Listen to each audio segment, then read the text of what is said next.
Good morning, good afternoon, good evening, wherever you are, whatever you're doing, and welcome to another episode of the Daily Red for Anfield Index.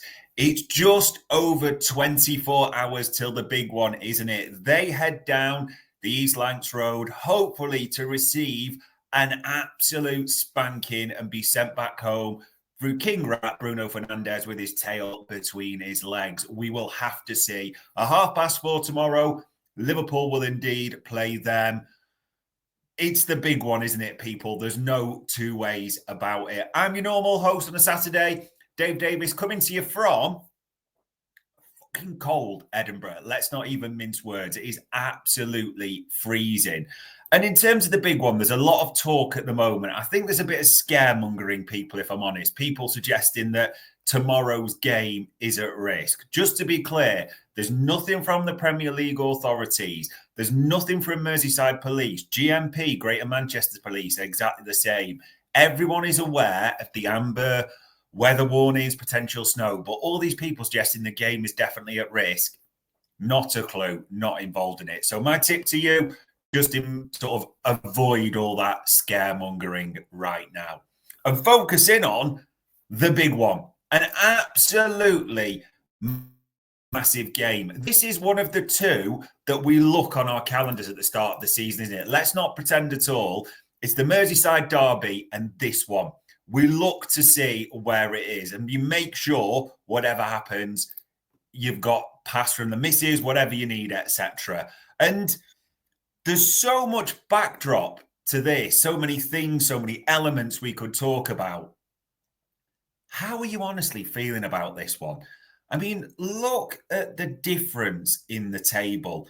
Liverpool, 6 points clear on 45 points, a game less than all the others, won their last three, dished out an absolute hammering to West Ham away, 5-0 in the last one, had a few days off.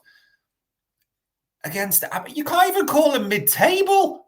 They're 14th. I mean, look at that. They've played 19 games. They've lost 9 already. Dear Lord, they've only scored 21. They've shipped 26. And as me and Bart said this week, they're actually running hot on that when we did Stat Me Up. When you look at their expected goals, they should have conceded. They have lost their last 3. They have not scored in their last 3.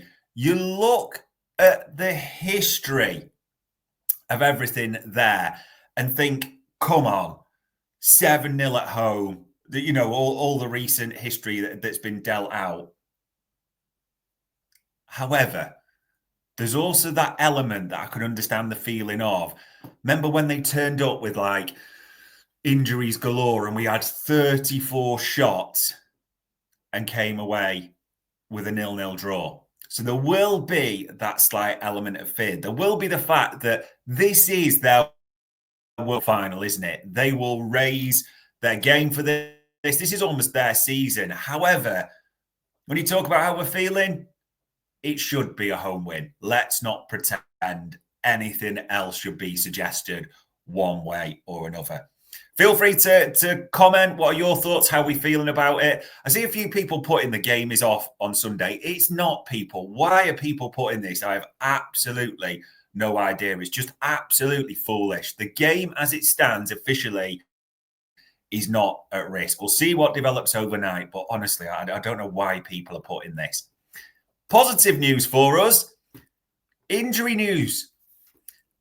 Big Ibu, Connor Bradley back in training. Back, if you want to look at it, in the inside training video, back in the photos, etc. So much to be happy about. The only downside around injuries was that Arne Slot did say in his press conference yesterday, Joe Gomez is, and he phrased it this way, is not in a good place. That was the exact phrase that he used. But more importantly, maybe for now, Konate and Bradley are back in training. And if you think about the general injury picture, at this stage of the season, to only have Joe Gomez not in training, that is absolutely massive. Don't know if Konate is going to be fit enough for tomorrow.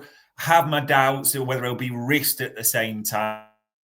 So we'll have to see. But that was the injury news that came from Arne Slot. So a lot of good there. Fingers crossed for Joe Gomez at the same time. Predictions, people. So for me, and I said this on the post-conference presser yesterday, I think a lot of the lineup will be straightforward. The back five, easy to pick. That it's Alisson, Trent, Robbo on the left-hand side. Very much Robbo's getting the nod over Tsimikas. There's little rotation at the moment. VVD, I think it'll be Kwanzaa. I do think not take a risk. The only thing to say on this, though, is a few people called it out from the inside training footage, the videos, whatever you want to call it. Ibu did seem to be training with the main group in shape. So maybe, just maybe he might start, but I'm still leaning towards Kwanzaa personally. In the midfield, it's always going to be McAllister and Gravenberch, no doubt about it at all. It's who's that third spot. And a lot of people will be saying, Curtis Jones, more than earned it. Look how well he's played recently. Look how well he did against West Ham. I'm not disagreeing with any of that. I just think it will be Szoboszlai. He's well rested, Dominic Szoboszlai. He has also been in great form at the moment. So for me, I do think it'll be him. And then maybe the forward line is the most awkward to predict out of anything because people have got different ideas on this. Mo Salah starts on the right, zero doubt. On the left-hand side, I do think it'll be Cody Gakpo.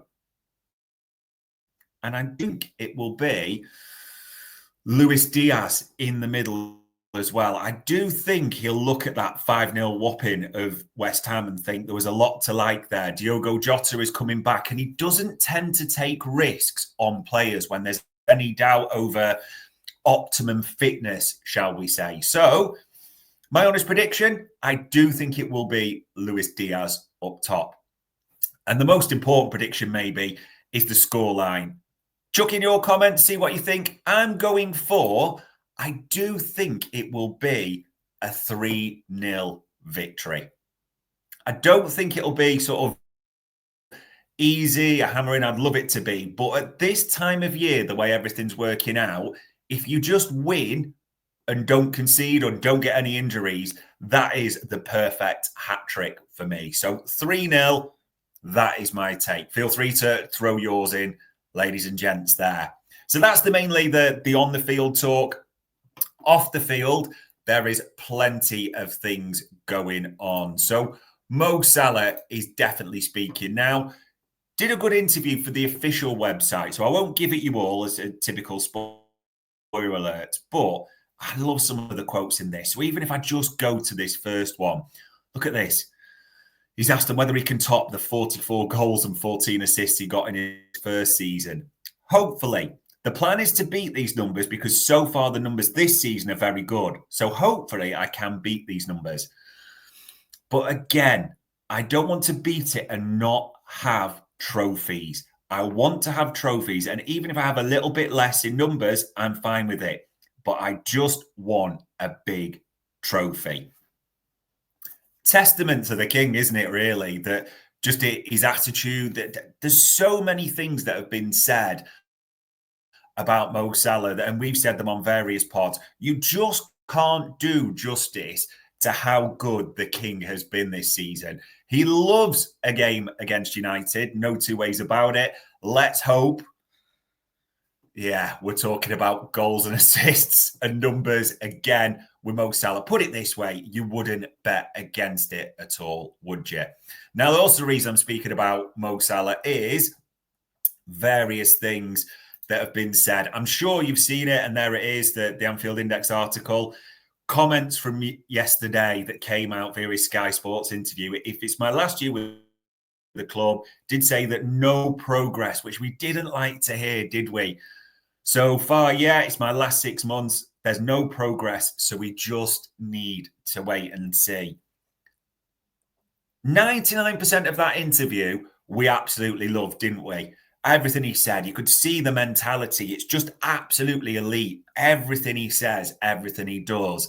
Yet, everything that was clipped up was around that last part, or that specific part, I should say, of an interview. Because if you do want to watch it, It is on Sky Sports official channel. It is just over 10 minutes long. So I always think you can take clips out of context, shall we say, or words, etc. So let's just play that snippet of the interview, just to leave no doubt over the tone and the words that Mo Salah used. And in your first answer, this is my last season at the club.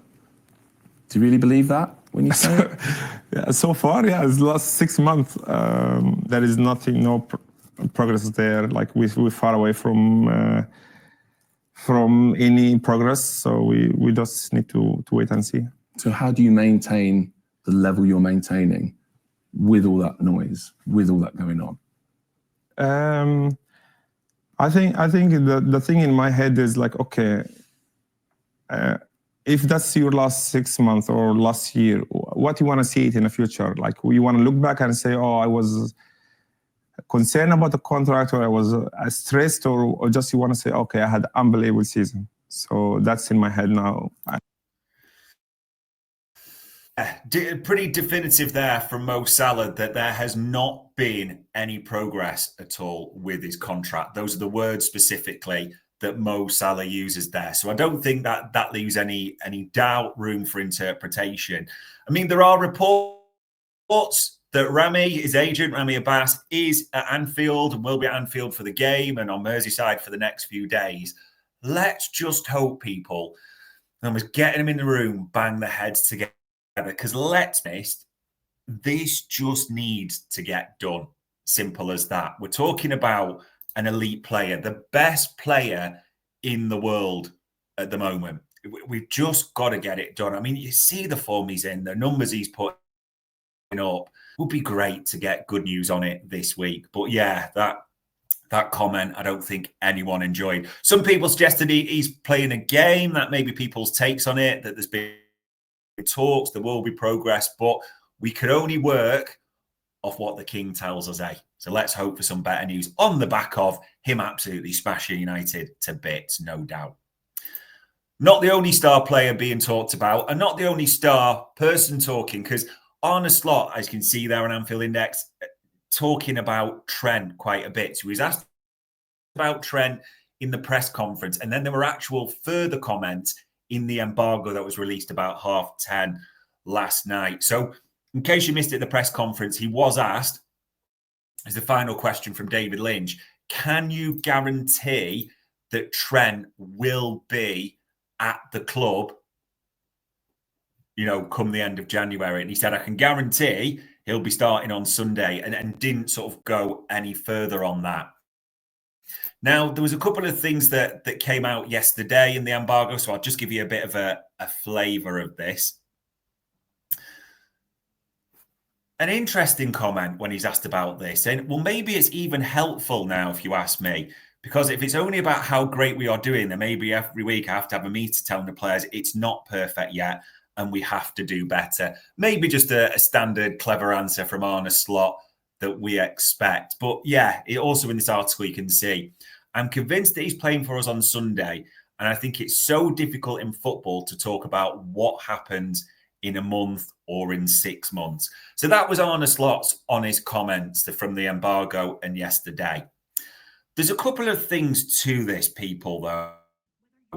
Arne Slot, as we know, is not in charge of contracts or in charge of transfers. That is the purview, that is the remit of Richard Hughes. So Arne Slot, it doesn't quite have that same remit or power, if you want to call it that Jurgen Klopp had. It's his job to sort of set it up and be honest, but he doesn't control those elements. However, it's important to call out that both David Lynch and Paul Joyce did release yesterday, from their sources from contacting the club, that the information is unequivocally clear. Trent Alexander-Arnold is not for sale in the January transfer window, and Liverpool will not entertain any bids at all. I think, to be honest, it's pretty straightforward there. And as you can see, yeah, both of those clearly reported that yesterday. I mean, even Paul Merson, bless him, mentioned it yesterday, that what is the point of Liverpool getting this reported 20 million? I think he called it a cup of tea in football terms. 20 million in the real world is massive money. In football terms, elite football terms, is absolutely nothing.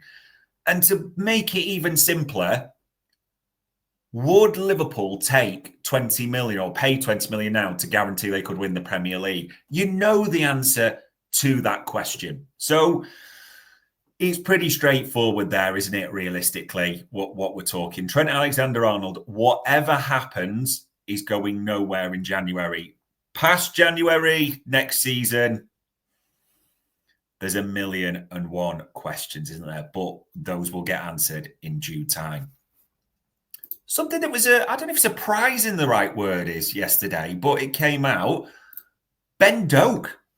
Yeah, or I wouldn't say, I don't know if it came from nowhere. There hadn't really been much chatter that I picked up around Ben Doak. But there was 2 updates, wasn't there, from the big dons, from Paul Joyce, from David Ornstein as well. So the first story that came out from Paul Joyce, that Liverpool rejected a bid of 15 million from Crystal Palace for Ben Doak, and it didn't meet his valuation. The second story that people may have clocked that came out later on from the other big don, David Ornstein, saying Liverpool rejected a 16 million bid from Ipswich for the young Scotland star. Though he's on loan, isn't he? He's doing, going great guns in the Championship for Middlesbrough. It's quite clear, as you can see from these briefings, how highly Liverpool rate them. And if anyone picked up on it, both Joyce and Ornstein made it quite clear that Liverpool consider him the best player in the Championship.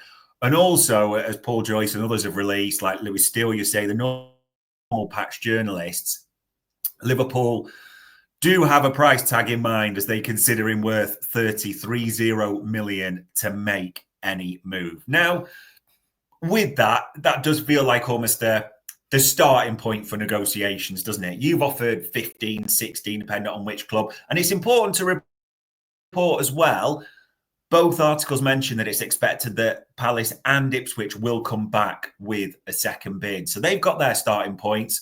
Ours is 30 million. Could it be met in the middle? Somewhere like 22.5 million with a clause, a buyback, etc. I could well see that being done. It's always that thing where you say there's no smoke without fire. Ipswich and Crystal Palace are not bidding for Ben Doak without some sort of encouragement from somewhere. That just, we know that doesn't happen in football. The reason they're doing it is they must have had some encouragement from somewhere.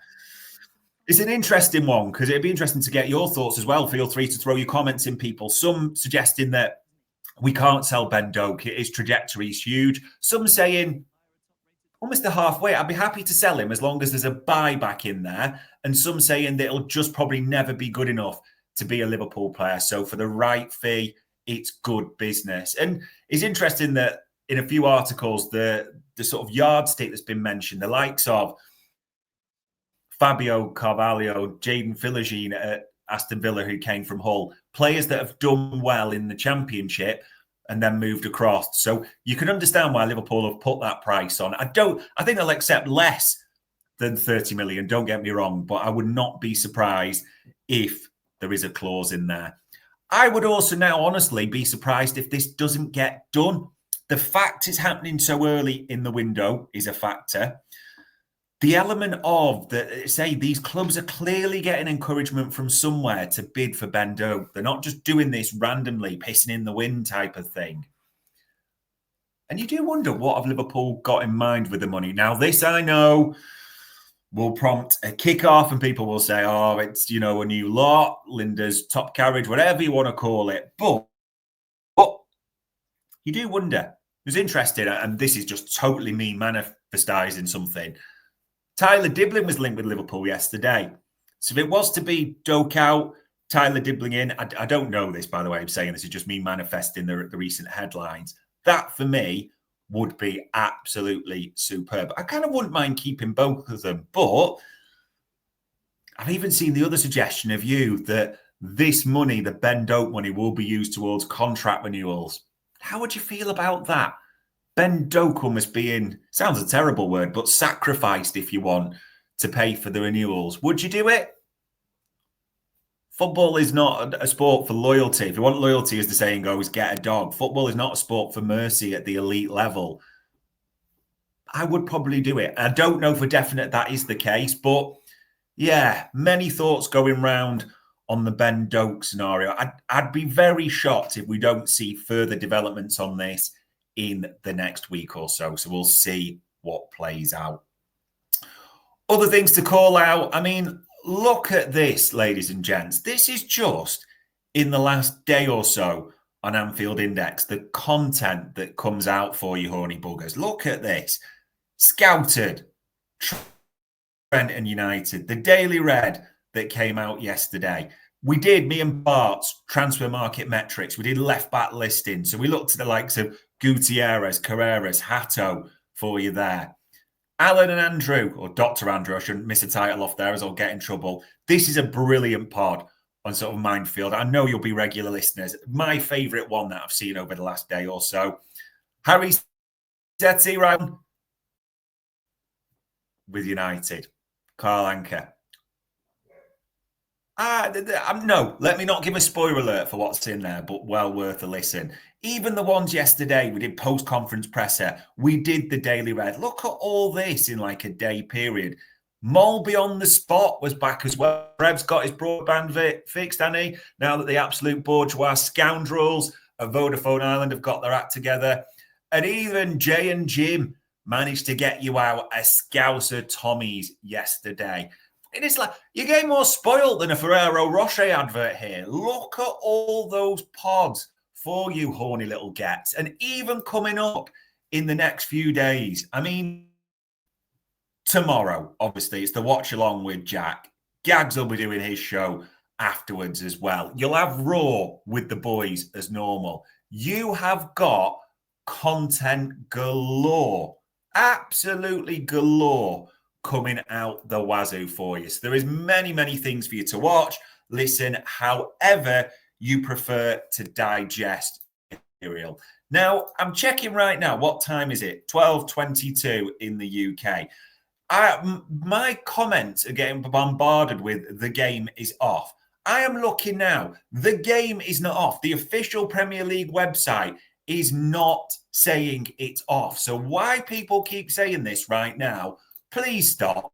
You're just harming those that are travelling as well. So the game as it stands right now, about 12:30 on Saturday, is on. We'll see what the overnight weather brings. But provided the game goes ahead, let's be honest, we are looking forward to this one. We are looking forward to absolutely sticking our foot. They should be met, as they will be, at Anfield tomorrow by a wall of sound. Their confidence will be low. We take it to them from the first minute. And if we play to our ability, the outcome should be what we want. But there we go, ladies and gents. Saturday, the 4th of January, 24 hours before we play them at Anfield. That was another Daily Red for Anfield Index.